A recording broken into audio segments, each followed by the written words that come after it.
Hello po. Ano pong name niyo? My name is Jenny. I'm actually from Iloilo. So, hindi siya planned, but I know God has, plans for this afternoon while we were able to attend. So, hello po, Miss Camille. Ayun.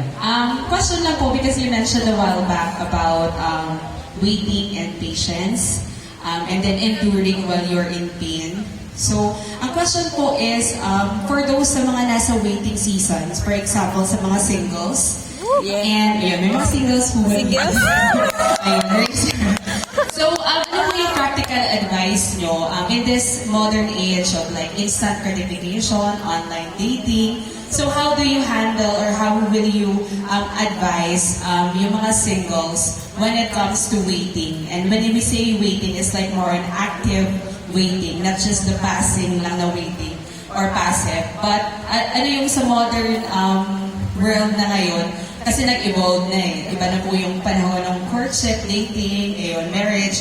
So ano po yung practical advice that you can share with the single women and for those who are praying also to have a partner? Yun po. Una, welcome to Manila. Thank you for being here. I praise God that you are here. Tama yung walang aksidente. But to go back to your question, napakaganda nung tanong. How do you patiently wait for the right one to come to you? In this modern day, kasi marami na pong mga apps dyan na pwede nating maghanap ng match.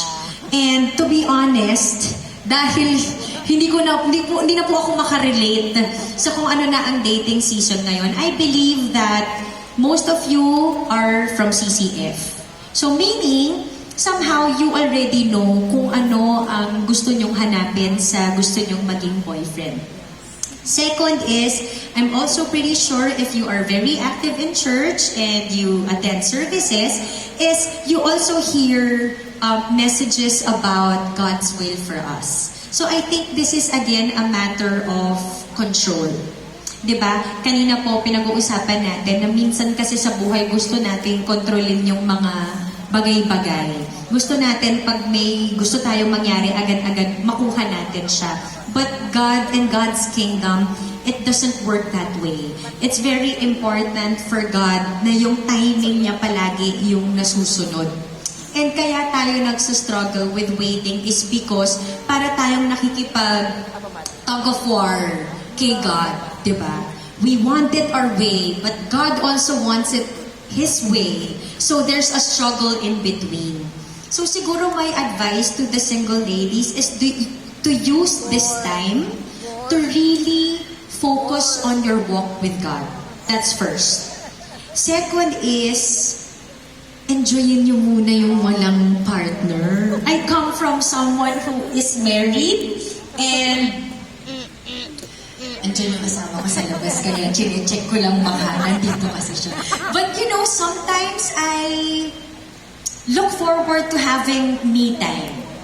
Okay? But sometimes, bihira na po siyang mangyari. Kasi kung hindi ko kasama yung asawa ko, yung mga anak ko, minsan yung mga maliliit, hanggang CR, nakasunod pa po yung mga yan. So sa mga single ladies, God knows the desires of your heart. That's one.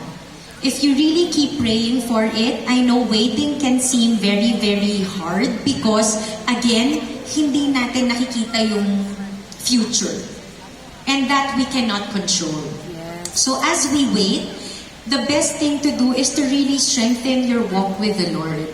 And, ang ganda kasi nung naging advice ni Auntie Diona. This was Auntie Diona giving advice to someone na talagang naghahanap din ng partner in life. And simple lang yung sinabi ni Auntie Diona. Baka kaya hindi pa binibigay ni Lord yung para sa'yo, ay kasi hindi pa buo yung puso mo sa Kanya. So, baka kaya ka naiinig is because yung prayer mo is about you, but not about God. But the moment God feels, even you sa sarili mo na, Lord, surrender ko na to. Kung kailan na lang yung timing mo, yun na lang. Then maybe that's when God will give you what you wanted because at first, God sees our hearts.